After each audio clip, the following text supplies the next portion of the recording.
All right. Okay, so I have also started the recording for the session. Okay. All right then. Okay, so let's move further with the first day. So welcome everyone to the first day of this 7-day workshop about cybersecurity and ethical hacking. So today's topic is exploiting zero-day vulnerabilities and how we can create the exploits and exploit the zero-day vulnerabilities. So basically this webinar is first of all organized by NextGen CyberSafe. So basically, this whole workshop is the organizer of the whole workshop is the organization called Next Gen CyberSafe, which is a cybersecurity organization providing the security services and training. So let's move on to the next slide and let me brief you about who I am. So basically, I'm Smith Rami, if any of you know me, and I'm co-founder at NextGen CyberSafe, who is the organizer or like who is the organizer of this whole workshop. And I have more than 3 years of experience into the field of cybersecurity. And as of now, I work with government officials and army officials to train them. So basically, I train the Navy and Army officials about the cybersecurity and the advanced concepts of cybersecurity. And along with that, I've as of now, I've solved more than 40 cybercrime cases by working with the CID or the police department. So I think that's enough about me. So basically, I am more into the offensive security part. So that's my personal interest into the cybersecurity. So okay, so I hope is my screen is properly visible. Let me just okay, all right. Okay, then the next slide.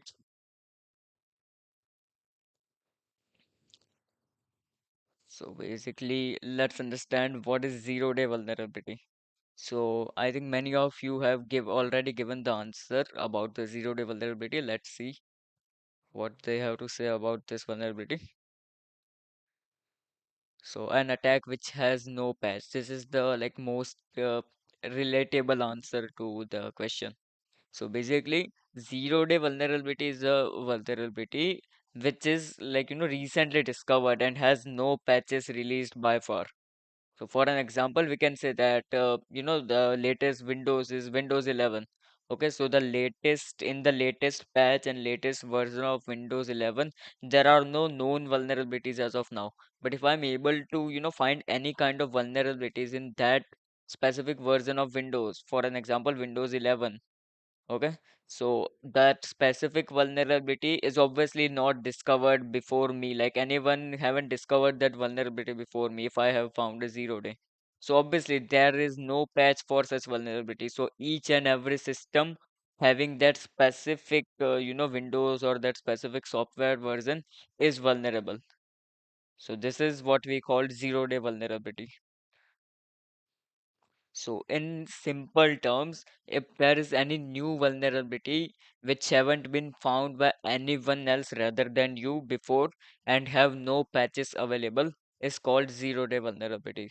Now, why is are these kind of vulnerabilities crucial or why these are harmful for the systems and for the organizations?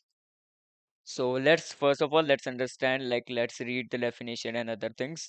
So vulnerabilities that are unknown to the vendor and are actively exploited before the patch is available.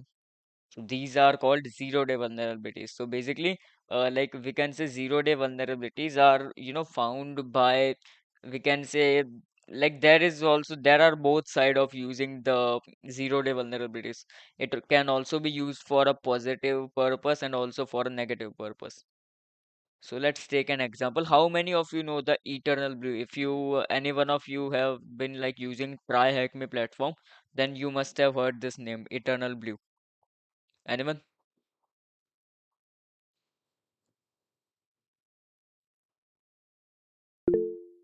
Yes. So, okay, let me just explain you guys in a brief. So, basically, Eternal Blue is the name of a vulnerability, we can say.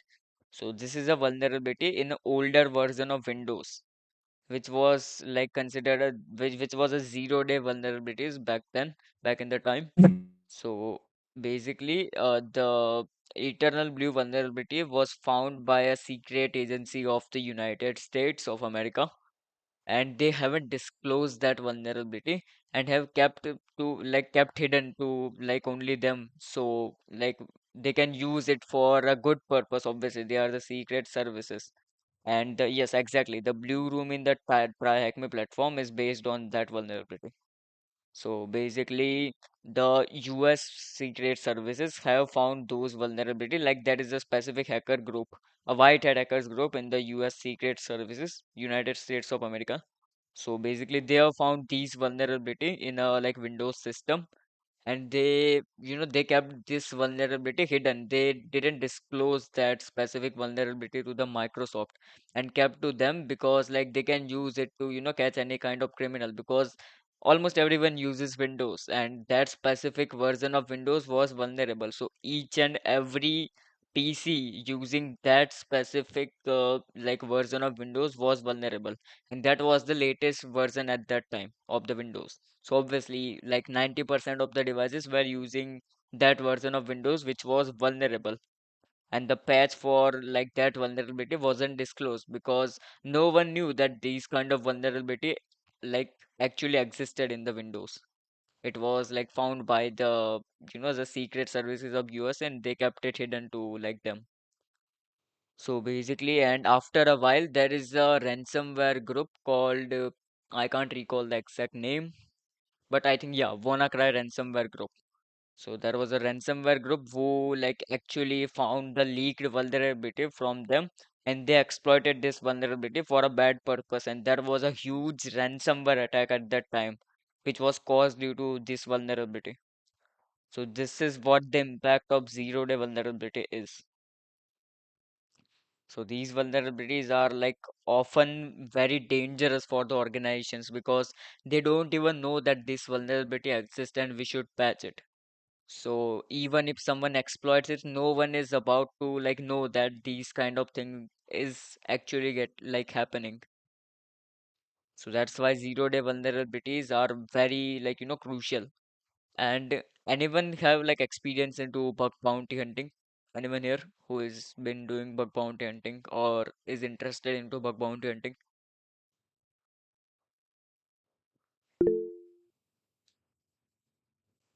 Yeah. So if there are different priorities for like vulnerabilities in bug bounty. Like we can say P1, P2, P3 till the P5. So there is also one called P0, which is like not mentioned in the like reporting field in the bug bounty platforms, but there is a also like category of vulnerability which is known as P0, also known as 0 day vulnerabilities, like which refers to 0 day vulnerabilities. So if you find any kind of like most critical possible vulnerability, then even if like there are vulnerabilities over the P1, then that's the 0 day vulnerability. Because even the P1 vulnerabilities have a patch, but 0 day vulnerabilities have no current active patches. Right? So that's why. And basically, like there are CVE numbers if anyone have seen. Can anyone tell me what is CVE number? What's a CVE?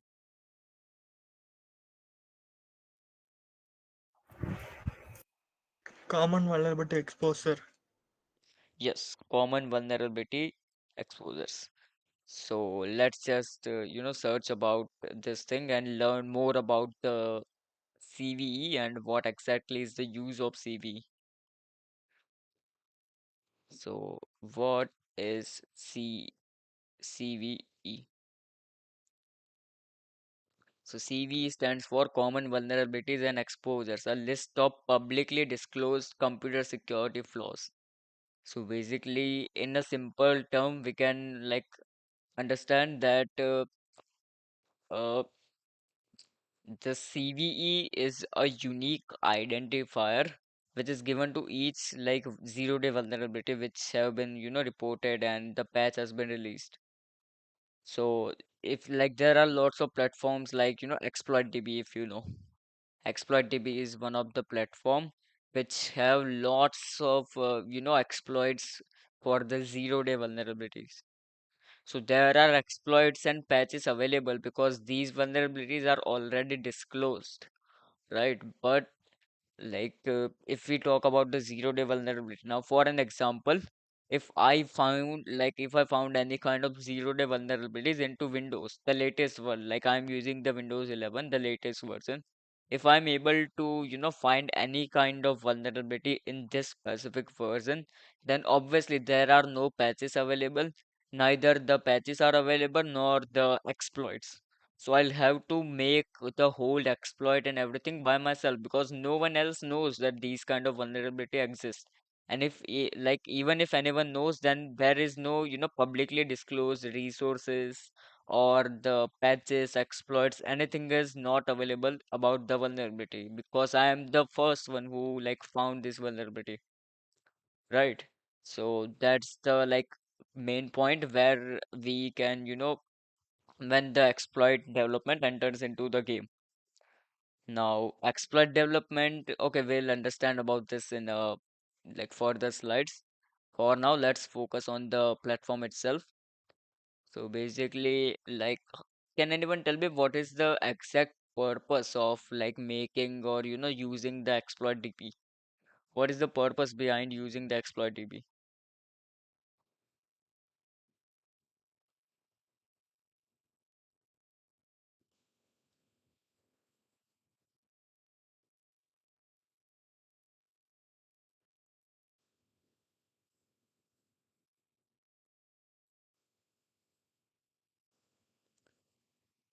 All right, anyone?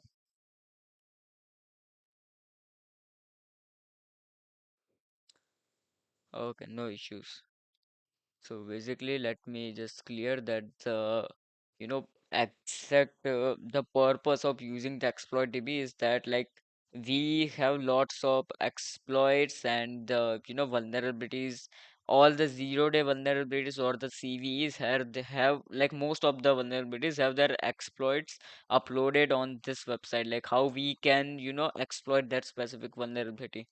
Now, for an example, let's catch a specific, CV, any latest CV.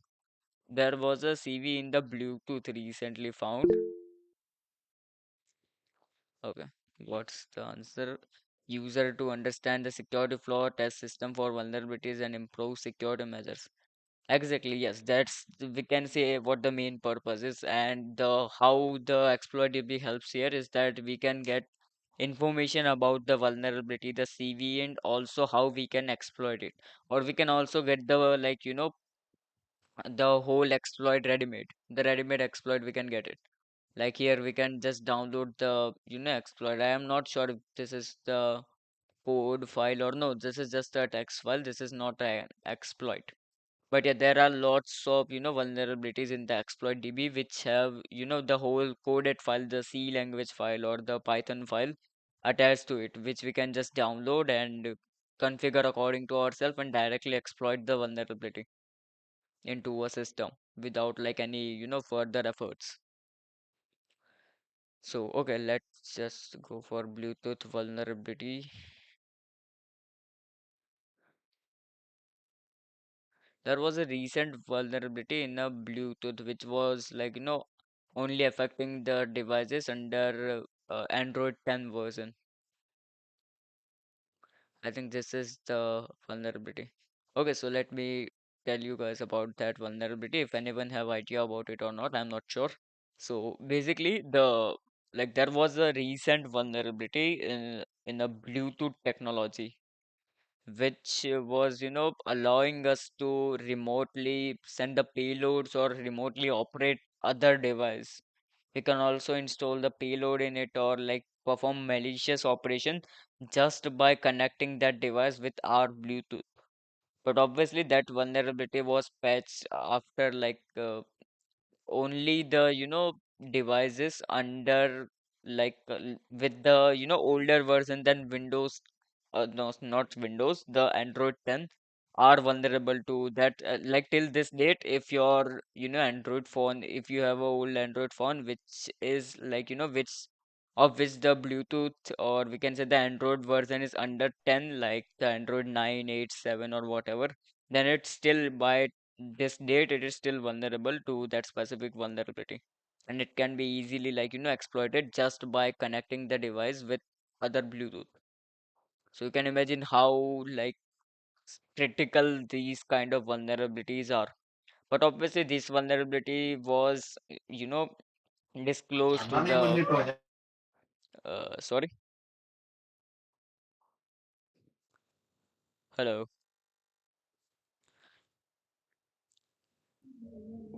Hello? yeah, may I know what you were saying?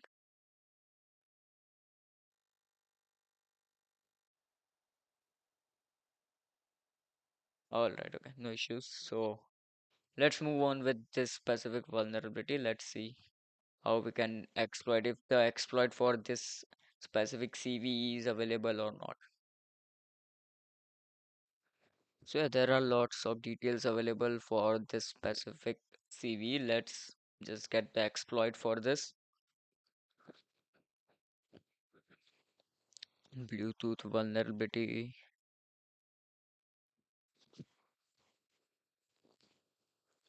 Okay, we have some YouTube videos also exploiting these vulnerabilities into mobile devices. Okay, also like you guys can, research after the workshop if you want to. I'm just providing the CV in the chat box.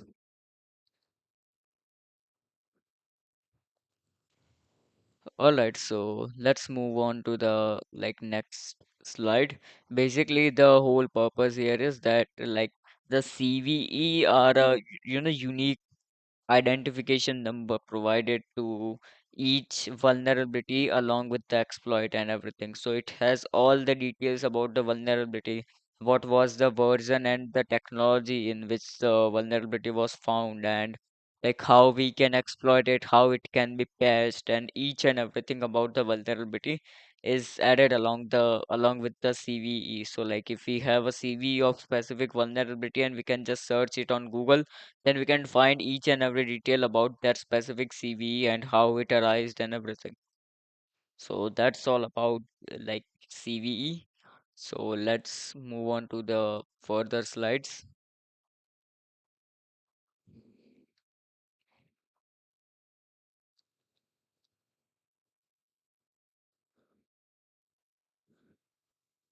Okay, so how vulnerability research works. So now let's understand how we can find zero-day vulnerabilities. We understood what is zero-day vulnerabilities and other things. So now, can anyone tell me what are the ways we can, find a zero-day vulnerabilities? I have mentioned two here, but yeah, there are lots of, other ways we can find a zero-day vulnerability. But the most common ones are mentioned here. So can anyone tell me, if anyone have idea about how we can find a zero-day vulnerability? And because finding a zero-day vulnerability is also a huge achievement. You can also add it to your LinkedIn platforms. Like it works as a great achievement if you have found any kind of zero day. Like we can say, let's go to the LinkedIn, and let me just show you some of the profiles who already have the CVs added to their we can say profile bio. So let me just show you some profiles.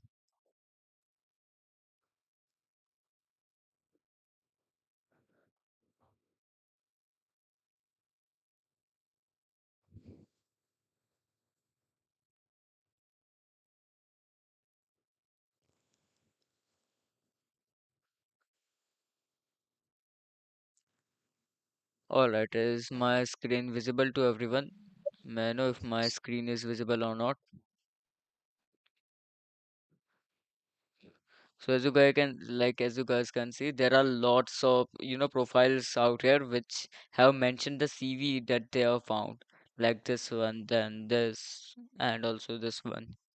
So these CV, or we can say these zero-day vulnerabilities, are found by this person. Look, this person has already found two zero-day vulnerabilities as of now. So let's just search what vulnerability he have discovered. Is anyone here who have like ever discovered a 0 day?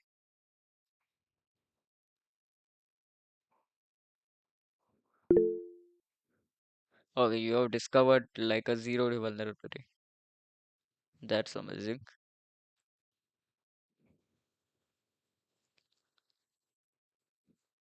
Okay, Dell support assist for home PC installer exe version. Okay, so I think this specific person found a vulnerability in some Dell software or maybe a specific product of Dell.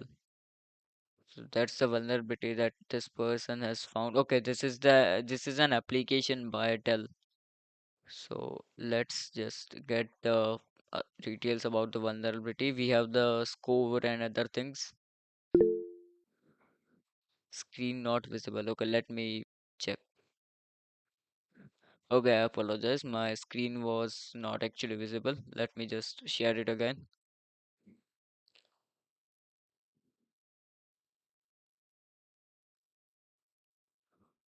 Okay, is my screen visible now? So this is the specific vulnerability which that guy found in the Dell.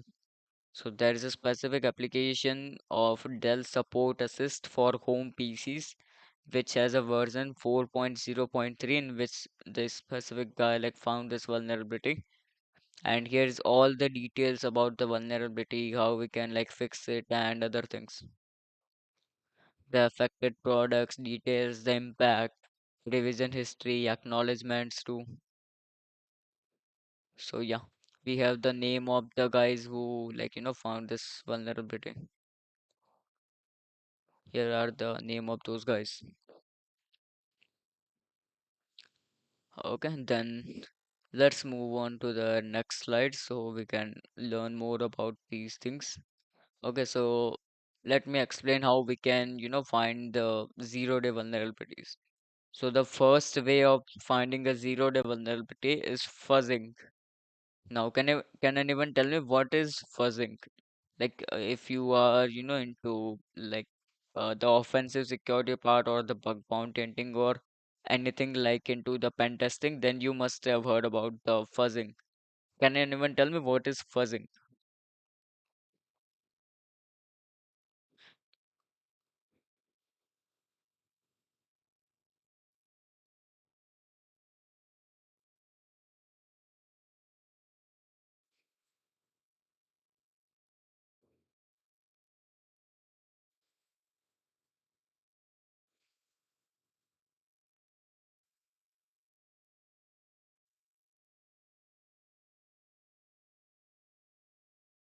Okay, no issues. So let me just.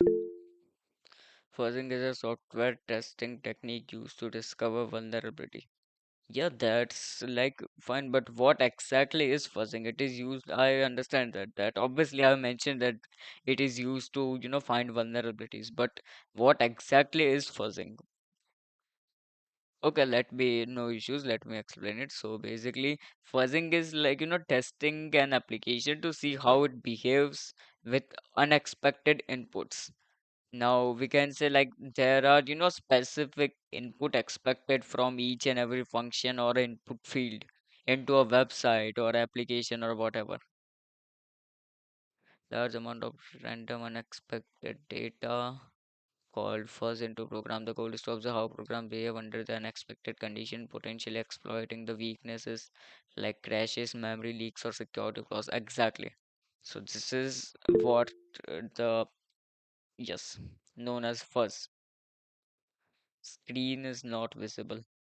Okay, can everyone confirm if my screen is visible or not?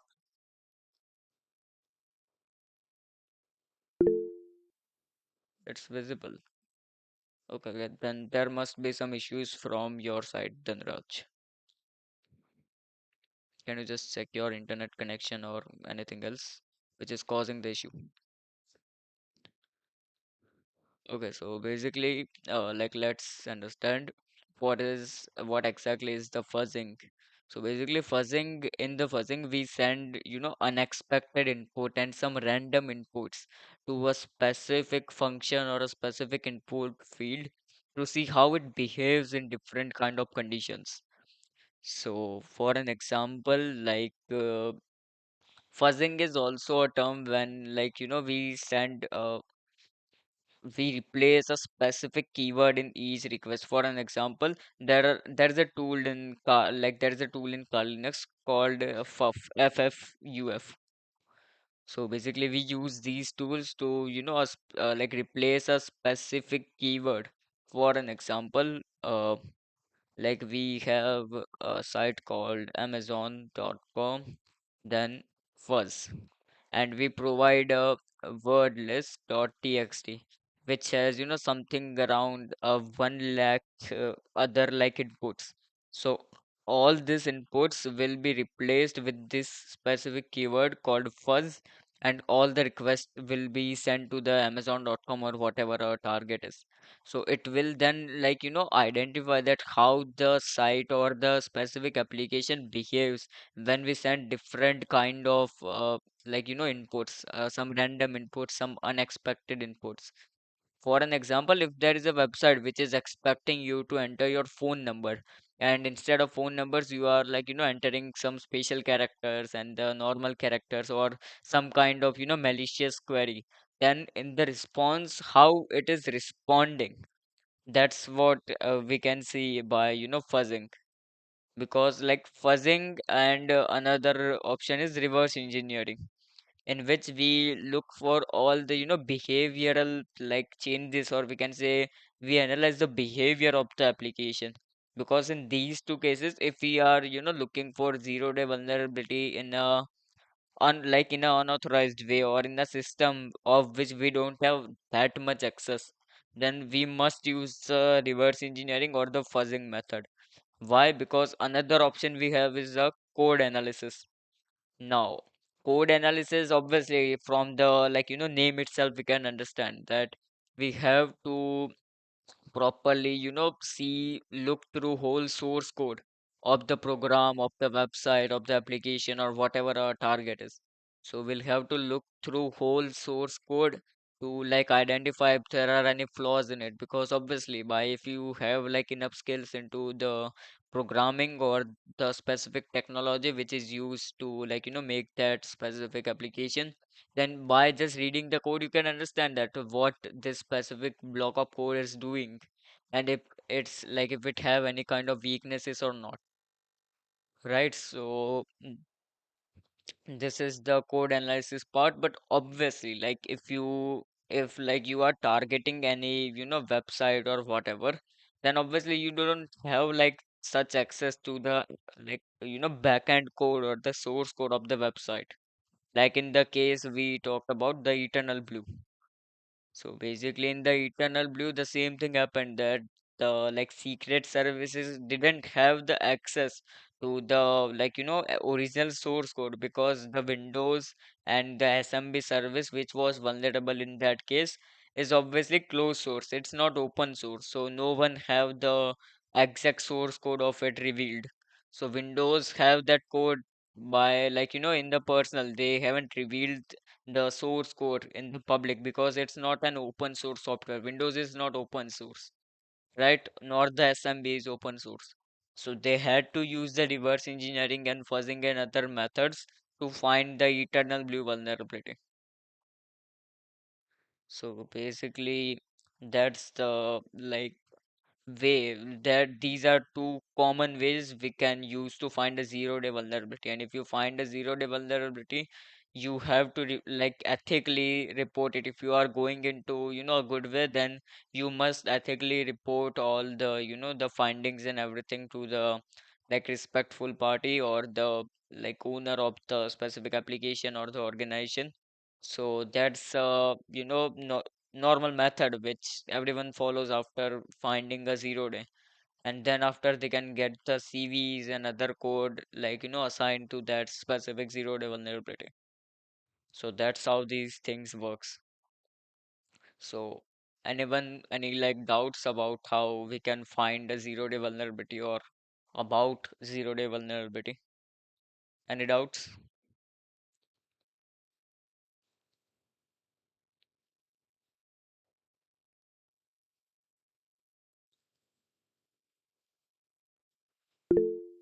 Okay. Okay, and you guys can tell me if you have any kind of doubt. You can just, interrupt in between, and if you like have any kind of doubt, you can just ping me in between and let me know. Okay, no issues about it.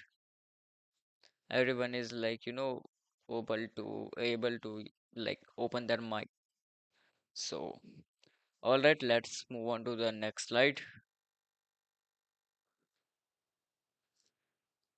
So, this is the real world case study of we just recently discussed, which is Eternal Blue. Now, if anyone is interested in playing this specific lab, they can just visit a site called Try Hack Me. Let me just show you.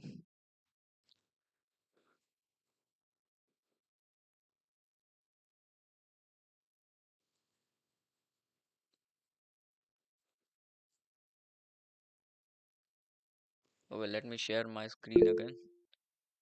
Yeah, I actually have disabled it. Let me just turn it on again.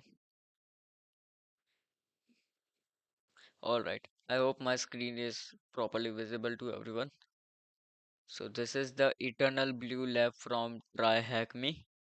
And this is the lab which you can play if you want to see how we can exploit the eternal blue vulnerability.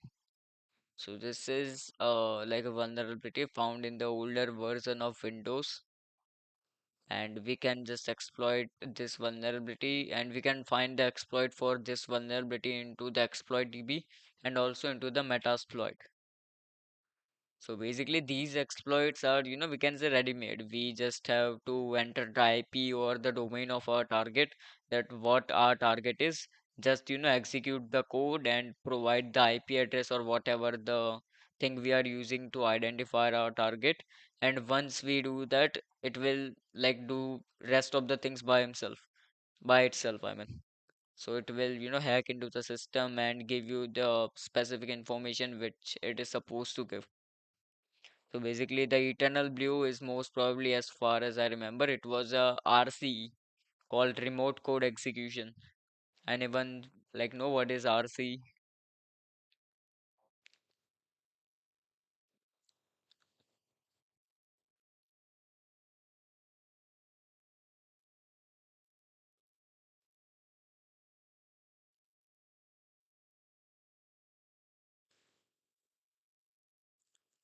All right, no issues. So basically, like remote code execution is a vulnerability in which we can execute our own, source code or like not.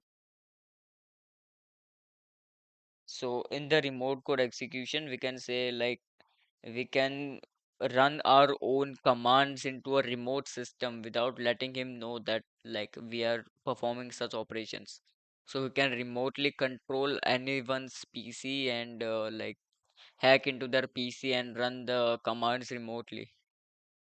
So there are like lots of ways we can achieve the remote code execution or the shell of specific system, like whether it's a zero-day vulnerability or a known vulnerability, or we can use the social engineering. So, like, how many of you guys know that we can also, get the system shell just from the Word file or the Excel file? Like, we can, embed our own virus or we can say payload into a Word file or a Excel file, which is undetectable by the Windows Defender and other like security softwares, and we can directly exploit it and get the remote code execution or we can say the shell of any system, and we can just hack any system by sending him a like word file, and once he open a word or the excel whatever file we have sent, we can get the shell of that specific system. So that's also one way that we can get a remote code execution or we can say a shell of a system. So basically, yeah, the blue, this is the triac blue. I think someone have sent the link. Yes. The Karthikeyan, thank you so much for the link. He have sent the link into the chat, so if anyone is interested, he can go to this specific link and play this lab.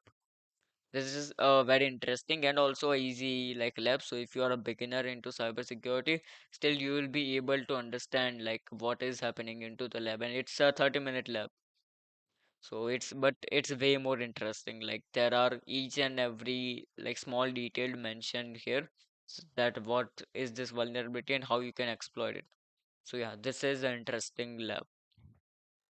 All right, so let's move on to the further slides so that we can learn more.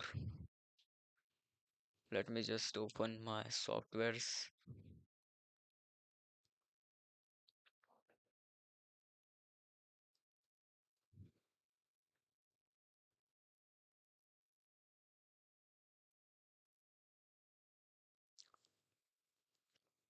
Okay, I hope if my screen is visible to everyone. Is it visible?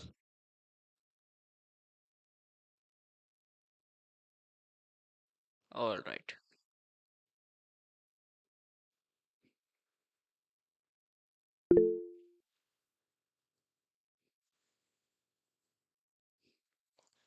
Okay, so let's read about this real world case study. Eternal Blue was a critical vulnerability in SMB protocol. Okay, can anyone tell me what is SMB? SMB is a very basic like protocol which you must have learned into the Linux or the networking part of cybersecurity. Because like before learning the cybersecurity or the ethical hacking, we must learn about these kind of services and also like the services and the Linux operating system, Windows operating system, and the networking. These are the basic requirements. So yes, server message block, exactly. Secure messaging protocol. Yeah, okay. If we talk about the definition, that yes, we can consider it a secure messaging protocol. So basically, server message block, also known as SMB, is a Microsoft's specific software, or we can say a service which is used to share printers and like files or other devices between like devices. We can say we can share the printers or like messages and the files between the devices. So that's what the use of SMB is.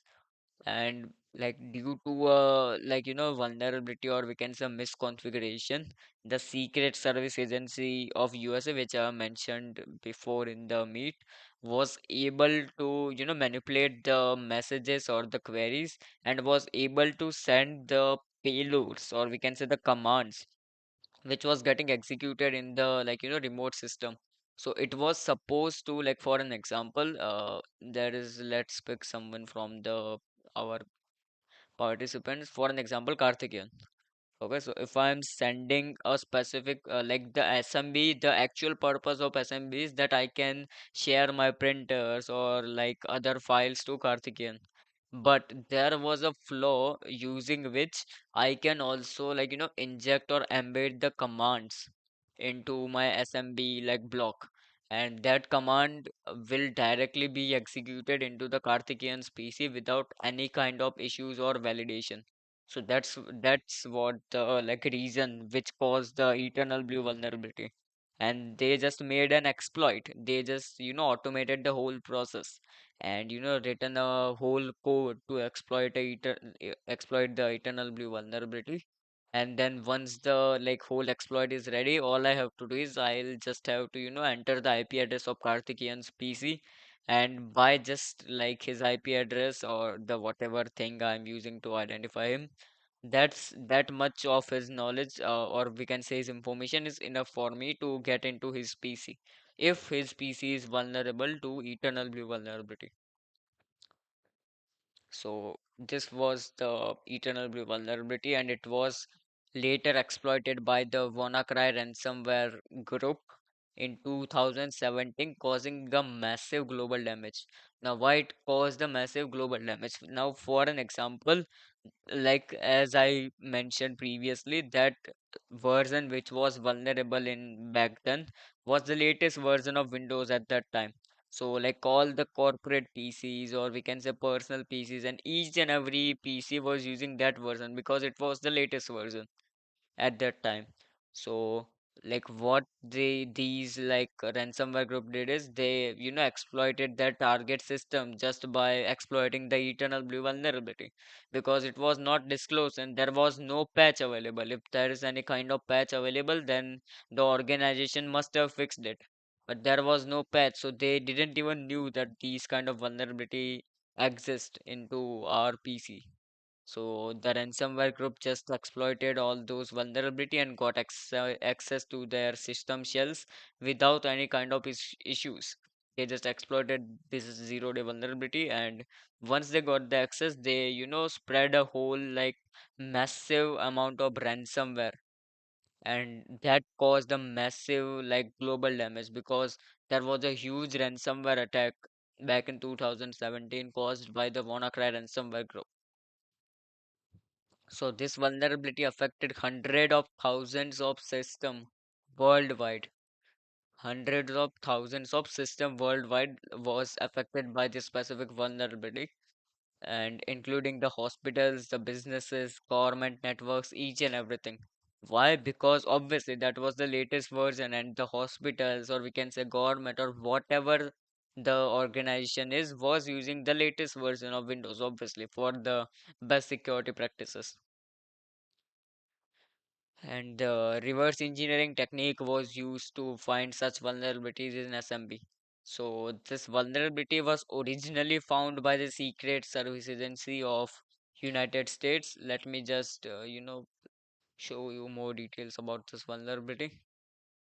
Or okay, I'll reveal the name in the last. So basically, the Secret Services of United States actually found this vulnerability, but later it was like leaked or stolen from them by the WannaCry ransomware group, and then they exploited the whole scenario and they misused that vulnerability. And the actual purpose of the like secret service is not revealing the vulnerability to Microsoft. Like if they have revealed it to the Microsoft, the vulnerability when they before like when they found it before the WannaCry ransomware group, then obviously that vulnerability could have been fixed, and there couldn't be any kind of attack of from the WannaCry ransomware group. But like the agencies used, or we can say preserve that vulnerability, so that they can use it in the like future, in the future to like find out the criminals, because they can just hack into their PCs and run the malicious commands or install any kind of backdoor or anything like that, which like using which they can easily like get the criminal. So that was the actual purpose of not revealing this, but obviously it got leaked later on and was used in a very crucial way. So that harmed, like as you can see, that harmed lots of PCs and systems worldwide. Okay, moving on to the next slide. Let's see what we have now. We have the exploit development. Okay, so what is exploit development? Creating your own block of code, payload, or a malicious script to take advantage of the vulnerability. So basically, we can say that like if we find a zero day, for an example, there is a latest version of WordPress. In the latest version of WordPress, I found a specific vulnerability, but obviously, like I'm the first one who found that vulnerability, so there are no information available about that vulnerability online. So I'm the one who is supposed to make a way that how I can exploit it.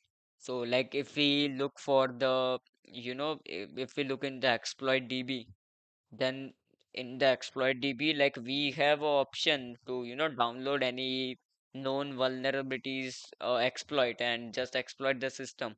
So that's where we are getting a we are getting a ready-made exploit, because that vulnerability is already disclosed, and there are lots of exploit made for that vulnerability. But if no one apart from no one knows about the vulnerability, then obviously no one has the exploit created for that vulnerability. So you are the one who is supposed to create the whole exploit and determine how you can exploit the situation and how you can harm the system. So that's where the exploit development enters into the game. So let's take an example. The WordPress WP query function didn't properly sanitize user input, allowing attacker to inject SQL code through search field or other input fields. Okay, so there was a specific vulnerability in WordPress's, I think 5.3 or the older version, as far as I can recall. So basically, in that specific version, the WP query is a function of WordPress, which was causing the SQL injection attack. Obviously, like all of you know what is SQL injection attack. So that specific version or the older version of WordPress installed in any system, or we can say any website, is vulnerable to this specific vulnerability till this date, because it was fixed in the latest versions. But if you are still using the older versions, or the website using the that version back then, were vulnerable to this specific vulnerability. So for an example, I am the one who found this 0-day vulnerability. Then now, obviously, if I am the one who found this vulnerability, then there are no traces online for how we can exploit it or anything, because it's not disclosed yet, not disclosed yet.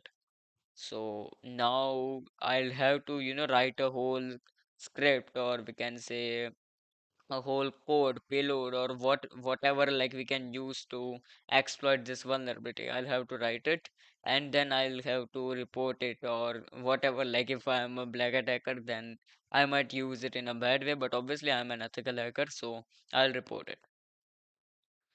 So the attacker used exploit and tricked WordPress into combining legitimate queries with unauthorized one, retrieving user data from the database. So they exploited this vulnerabilities to get the user data from the database of WordPress. So this was a very critical vulnerability found in found back then in WordPress. So obviously, as I mentioned, all the websites having that same version of WordPress were vulnerable to this vulnerability. Okay, so now let's understand how the exploit development, like how this thing work, how we can make our own exploit. So before looking into that, let me just show you a block of code.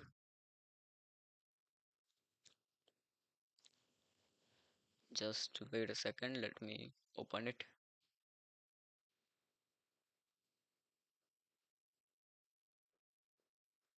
Okay, we have our Visual Studio code here.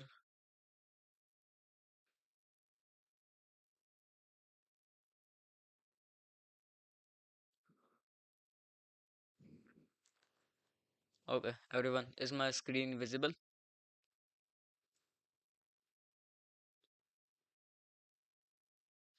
All right. Okay, so here we have exploit made for that specific vulnerability which I just mentioned into the WordPress. So this is the exploit. So what we are doing, like anyone here who knows like how Python works? Okay, zoom. Let me just zoom in here. Okay, is it visible now?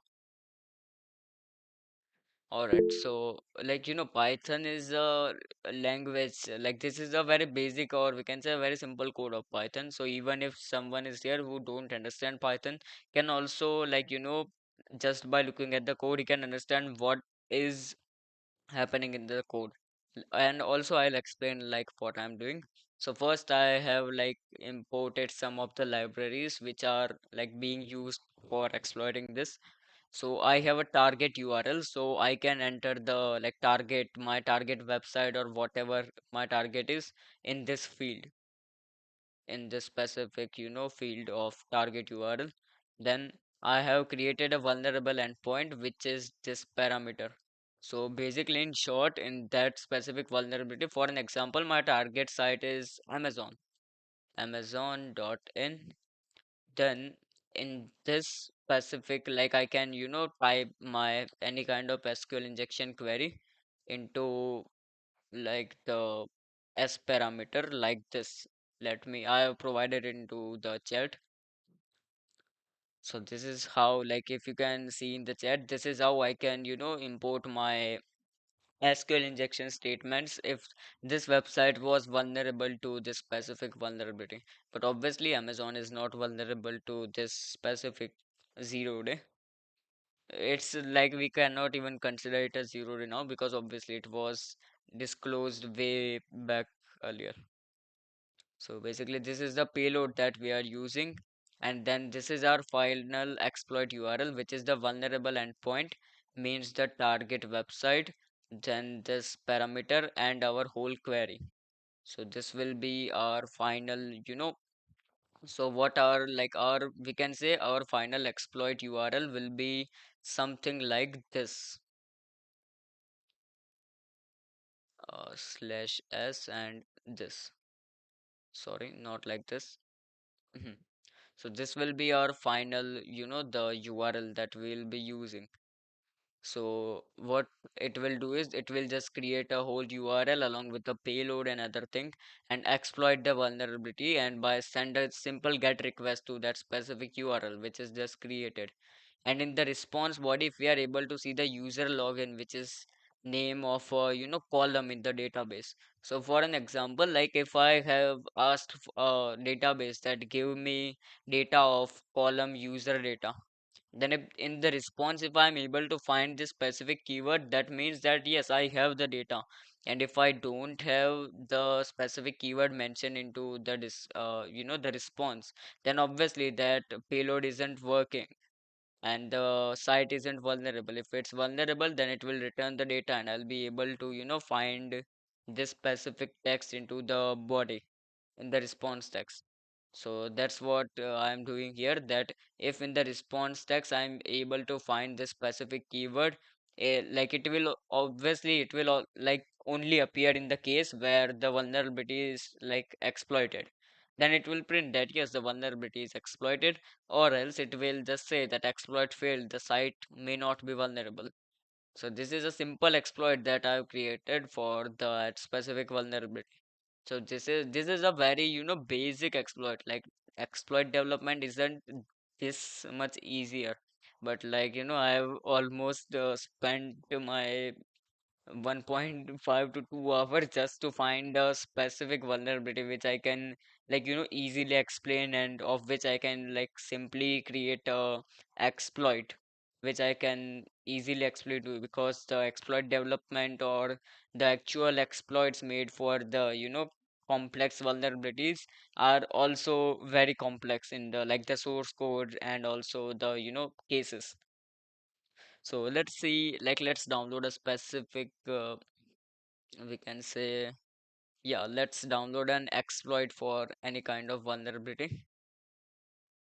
Okay, let's download an exploit for a WordPress vulnerability.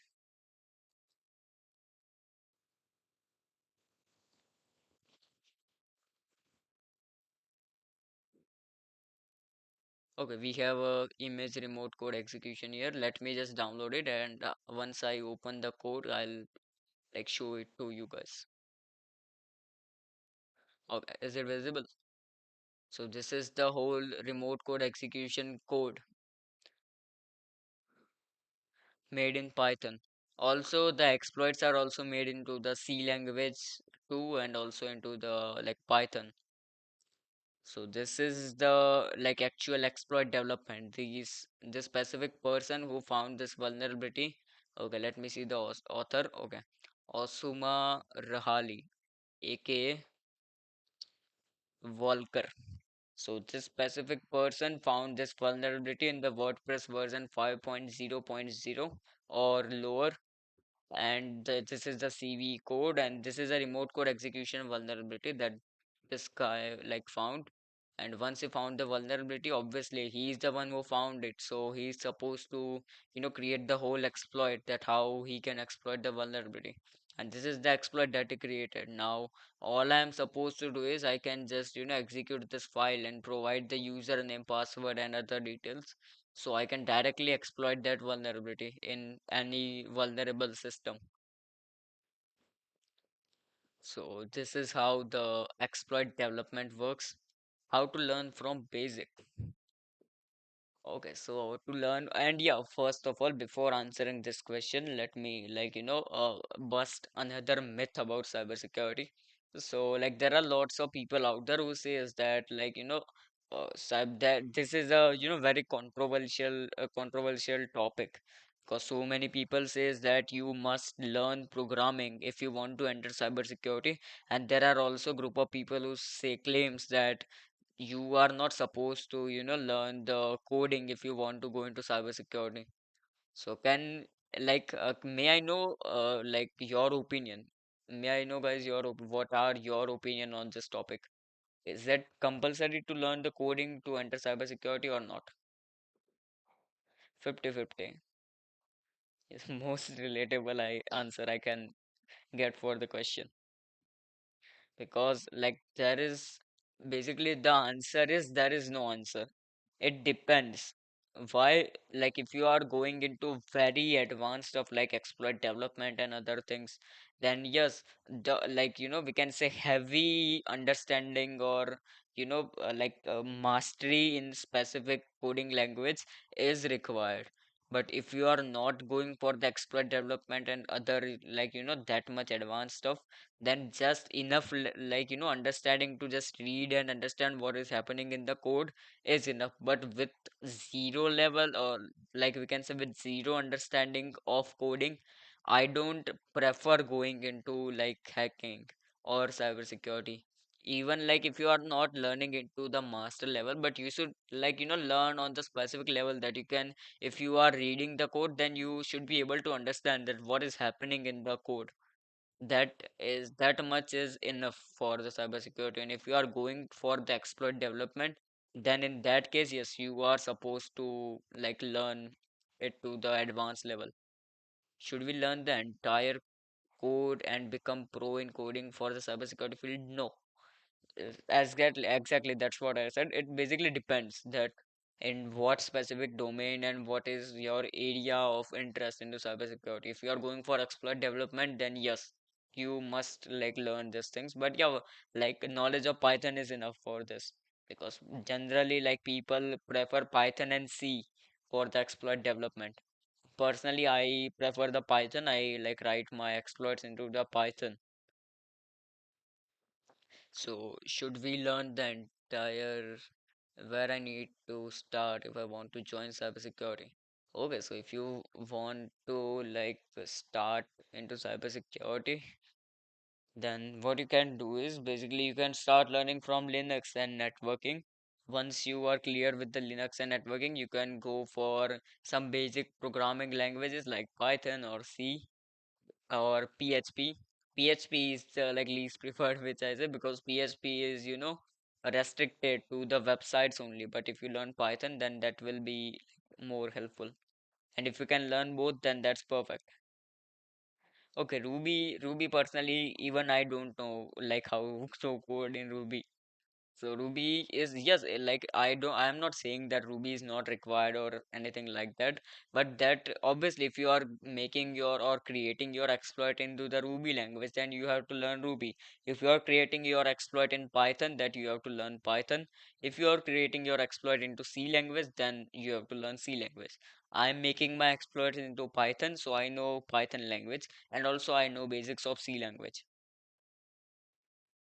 Okay, for the sock. Okay, so basically what we can do is there is a specific, in this 7 days workshop, the last day is the career guidance day. On that day, we will discuss about all the roadmaps and each and everything that you can, use for getting into the cybersecurity, also for the offensive part, the defensive part, the auditing, each and everything. We'll discuss about all these things in details in the, the last session of our 7 days workshop, which is the career guidance session.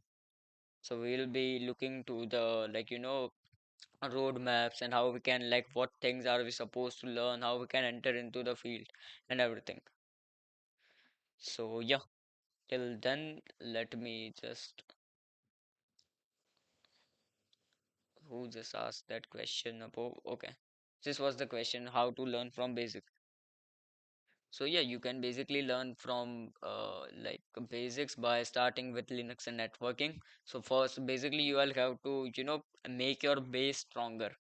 If you will hurry and go to the like hacking part or the bug bounty part directly, then maybe in the beginning you also see that yes, you are able to learn it, but in the long term it will affect you a lot, because if your base is not clear, like we can say, like if we don't know the addition, then we can't learn multiplication without learning addition, right?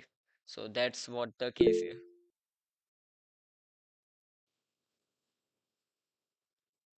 Yeah, that is also enough. Can you say the certificate that hold value as of today? Okay, so the certificate which is trending nowadays, and also an easier option is the SecOps group certificates, CAP or the CA Pen X. So these are the certificates from the SecOps group are the one that I prefer in nowadays. Also the CEH is a good one, but yeah, you can also prefer the SecOps group, which is holding a good reputation in the market. All right, so let's move on to the next slide first. Like we'll have to complete our presentation. Then we can have a word about all these things. We'll discuss so many things in the last. Once our presentation is finished, and accordingly, once the queries and the questions are finished, we can close the meet. So let's talk about some ethical consideration, because if you have a mindset of like both side, the positive and negative, then obviously so many of you guys have got the idea that what if I don't report it to the party or the actual owner of the website, and I use it for my own good. That's what the secret service agency did.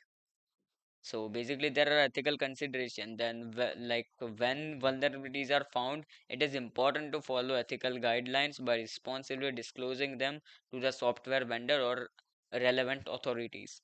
Understand the broader implication of the exploit development helps ensure that the skills are used for positive purpose, such as improving security rather than causing harm. So basically, if you if you talk about in a legal way or in ethical way, then you must report the vulnerability or the weakness that you found to the relevant authorities. You can't misuse the vulnerability, because obviously it's illegal. You cannot misuse a zero-day vulnerability or create an exploit which you are using and not disclosing the vulnerability. And misuse, in short, if you are misusing the vulnerability and not reporting it, then obviously it can cause you some legal consideration. So make sure to, if you find any kind of zero-day vulnerability, and look guys, I'm saying in a friendly way, if you report it, it's also good for you, because if you get a CV and other things, that's very helpful for your personal image. Like if you find a zero-day vulnerability, that's a big achievement. Like that's what I believe. And if you report it, then obviously you will get your CV number and everything, which you can showcase on your LinkedIn and other profiles. So yeah, finding zero day is a good achievement. That's what I believe. So if you find it, you are I prefer reporting it. So these are our contact numbers and our website. If you want to contact us for any kind of information, you can contact us here. And okay, so the slides are over now. Let's get into some questions from you guys. So can you suggest certificate? Okay, I have answered this. Then as a fresher, is it easy or hard to get a job in cyber field? Because everyone says that we need experience. Look, if you talk about experience in each and every field, experience is required. So there is a deadlock in the job market, that for the job you need experience, and for the experience you need job. So this is a whole loop that's spinning around. So that's one issue in the market. But if you go into if you will go into other fields, then you will face the same issue if you don't have experience. But as a benefit into the cybersecurity, you have other things to do like bug bounty hunting. If you are active into bug bounty hunting, if you have a good bug crowd or hacker one profile, then you can like if you even if you don't do the job and if you know the bug bounty hunting well, if you have good hands on the bug bounty hunting, then you can also earn without even getting a job, right? So that's also one option. And also like if you have enough expertise and in like past experience into bug bounty hunting or other things, you can get a job. And also like if you are actively like participating into bug bounty hunting, or there are lots of events, CTFs, and lots of things. So that things will help you, get or maybe create a network. So if you are a fresher into cybersecurity and want a job, this is the best thing I can like, lots of people say that like get the certification and this and that. Obviously, those are also required. I'm not saying that those things are not required. You can get a certificate and all, but most like one of the most important is that you'll have to make a network. If you will go to the conferences and meetups, like there is a recently trending meetup called the Hackers Meetup, which is like happening in every almost like every like metro city. So that's also a good opportunity for you to make networks. So make a good and strong network into the industry that will help you a lot into like finding a job, because if you have network then you will have lots of references for the job. So that's one thing that you can do. And also into the cyber security, like you can have some great networking with the government authorities too. Basically, as I said, I train the army and like navy officials about the cyber security. That's what I actually do. I'm into like education technology. So basically, I train the army officials and retired navy officials, the CRPF, about the like cyber security and ethical hacking and other things into like in the domain of cybersecurity. So yeah, that's one thing that you can do. Like you can make a great network into cybersecurity by socializing with people, going into the conferences and all. That will help you a lot in the, and obviously one of the most important factor is that your skills. If you won't like if you don't have skills, then neither the certificates nor the network, nothing will help you if you don't have enough skills. And this is the case in every job market. If you go for other like jobs into IT, then the case is same. And in the non-IT, I won't even prefer non-IT as of now. So yes, if you are choosing cybersecurity, it's not a wrong decision. Obviously, there is competition in each and every market, but if you are going into cybersecurity, it's not a like wrong decision. But yeah, obviously you will have to learn a lot and make a good network. Then that much is enough for you to get a good job into cybersecurity. Is there any vulnerability that is there any Linux vulnerability that cause big problem? Yeah, there must. Like I am as of at this moment, I can't recall any specific vulnerability in Linux, but obviously no system is 100% secure. You can just search for like zero-day vulnerabilities or CVEs in Linux. You will find a bunch of vulnerabilities which are causing big problems too, and also some small issues.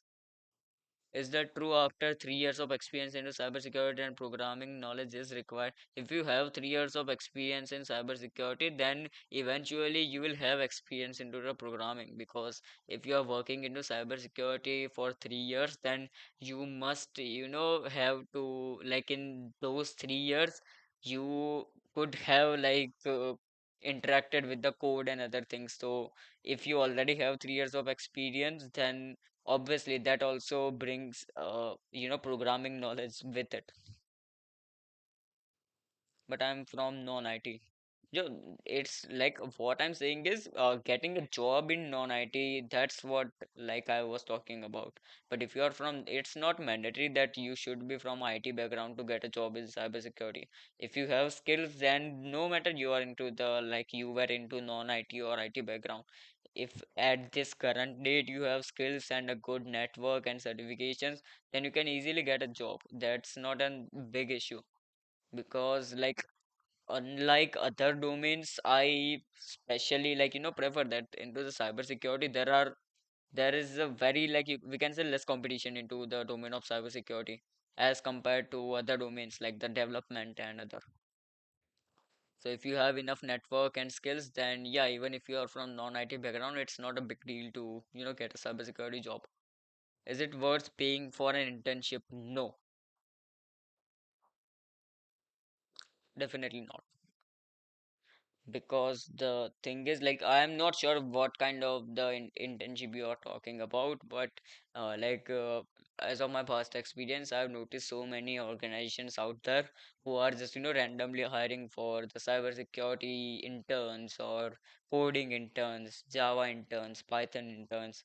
And what they do is they just, hire somewhere around 1,000 to 1,500 interns and gather them in a WhatsApp group and make them do some simple task in the name of internship, and at the end of the internship they ask you for specific charges for a specific certificate or letter of recommendation or whatever.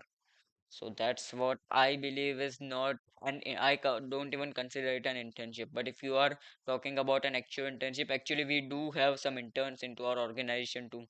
I'm a co-founder of NextGen CyberSafe, and we also have interns here. But those are not the interns that I just, like briefed you about.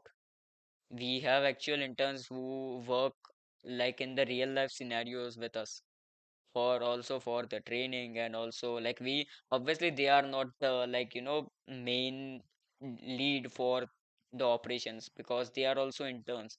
We also train them and do the things. But yeah, those internship that we provide are obviously free of cost, but we don't hire that much intern. As of now we have the whole 4 to 5 interns into our team, and rest of the our team is the experienced one. Okay, so best source code to study cybersecurity from scratch. Okay, best source to study cybersecurity from scratch. Now, okay, so let me share you my personal experience. I myself have learned from self-study. I haven't did any kind of cybersecurity course in the beginning. Obviously, later on, I had to do the courses and all.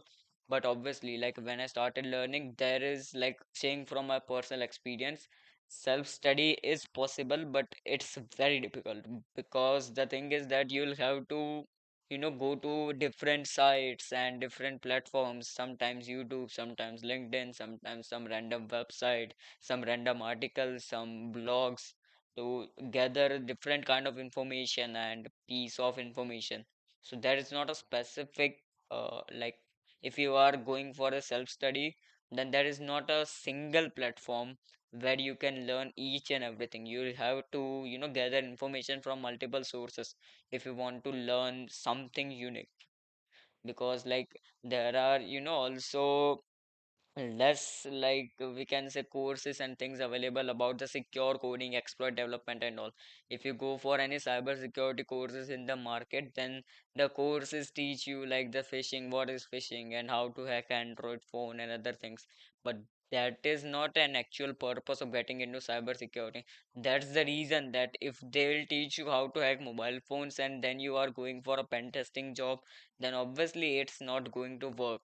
If you are going into pen testing, you will have to learn active directory. You are going to like learn the secure coding practices, exploit development and other things.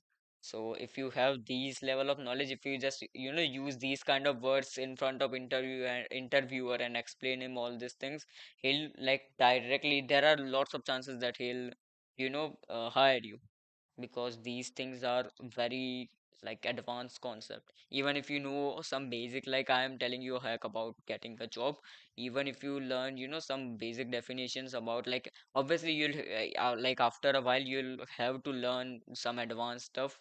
But obviously for the like as of beginning, if you learn about these things in brief and mention it somehow in your interview and other, then that will make the interviewer believe that you have advanced level of knowledge into cybersecurity. That will help you a lot.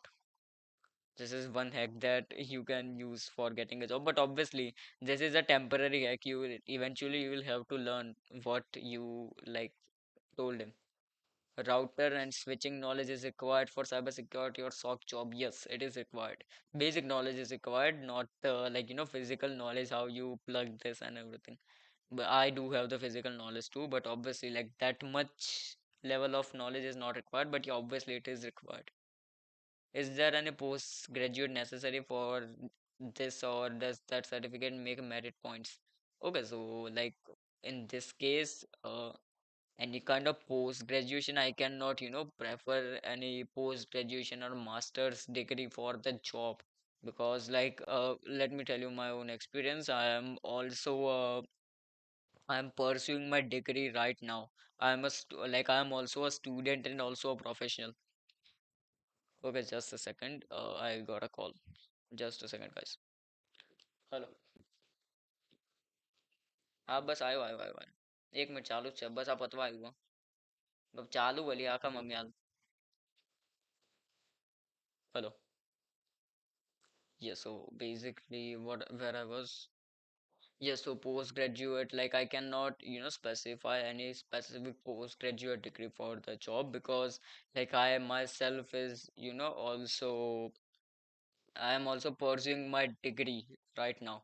I'm also a professional. Obviously, I'm not like I can't consider myself as a student like right now, because I do have lots of experience into cybersecurity, since like I had a passion into cybersecurity. So before even starting my degree, I learned like so many things about this and got a job easily.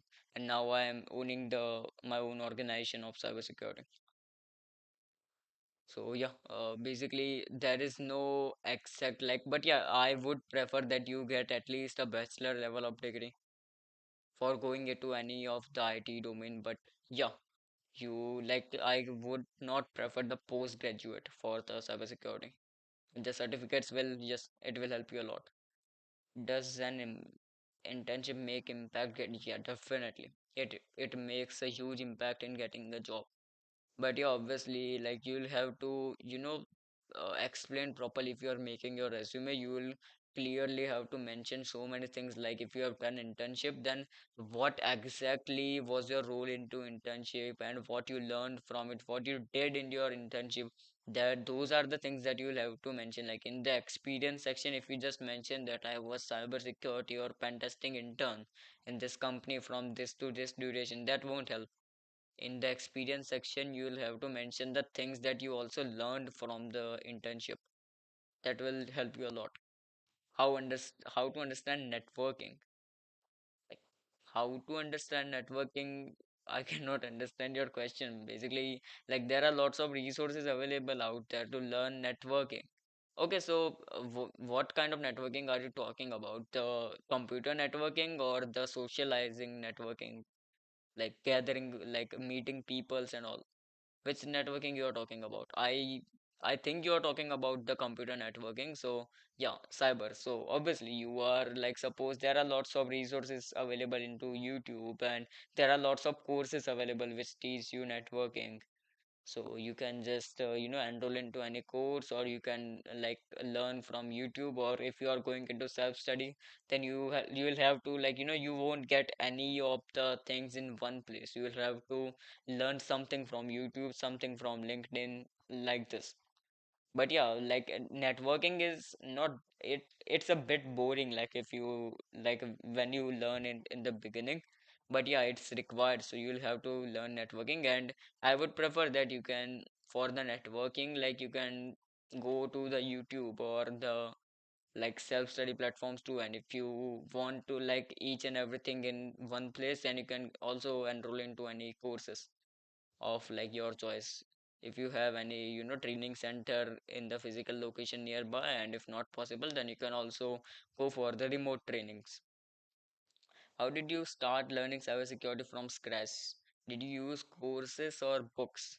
Okay, so I haven't used courses and I haven't used books.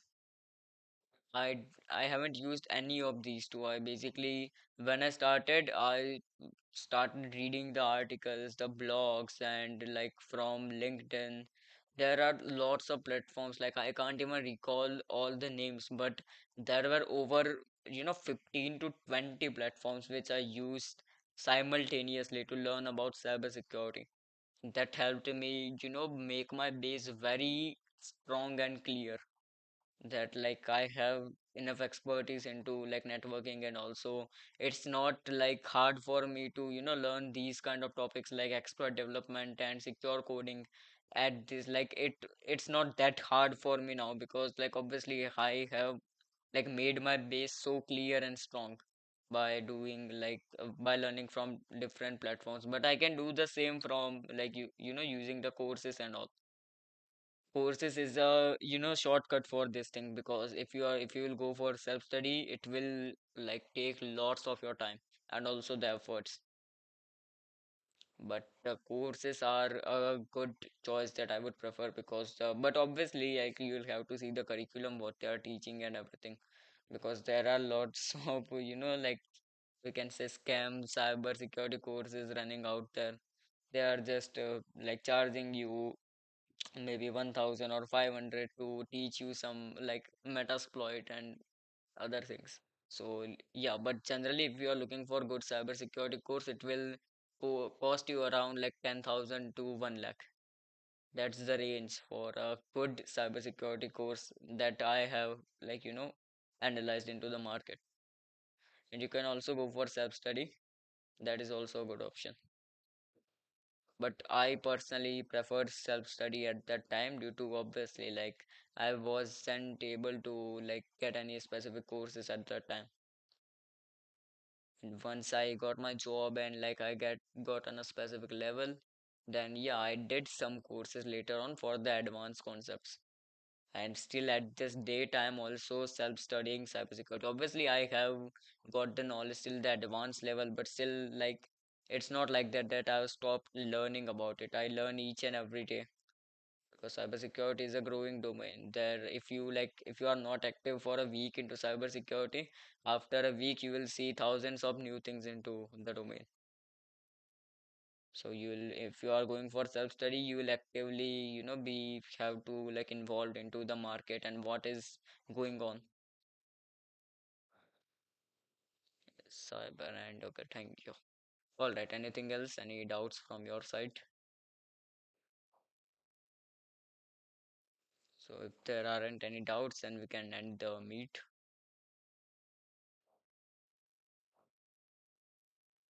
All right. Okay, then good night, guys. Thank you so much for joining. I hope you have learned something new. And we also have a session tomorrow, then day after tomorrow till the 20th October. So we have the 7 days workshop, so you can join each and every day on the same time. The actual time is 8 to 9, but due to the like questions and everything, we extended it for the 30 minutes. It's exactly 9:30. So yeah, we are closing the like our meet now. So yeah, thank you so much, and yeah, you're welcome, guys. Okay, so yes, you guys can leave the meet now.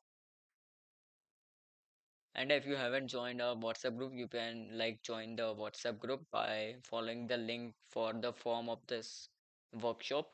And in the group, you will get all the links and other things for further webinars. Like we have this 7 days workshop, so there will be like new workshop each and every day for the 7 days.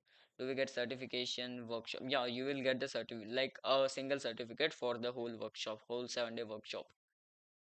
So you will get it at the end of the workshop. So for only guys who have registered through that Google form will get the certificate, because like we have the list of people who have registered. So even if you haven't registered, you can just obviously like come to the webinar and like learn from it. But for the certificate, you must have been like registered for from that form that we have provided earlier. So if you are registered, then obviously you will get the certificate at the end. Okay, you are welcome, guys. Good night, everyone. Okay, so I am closing the meet now.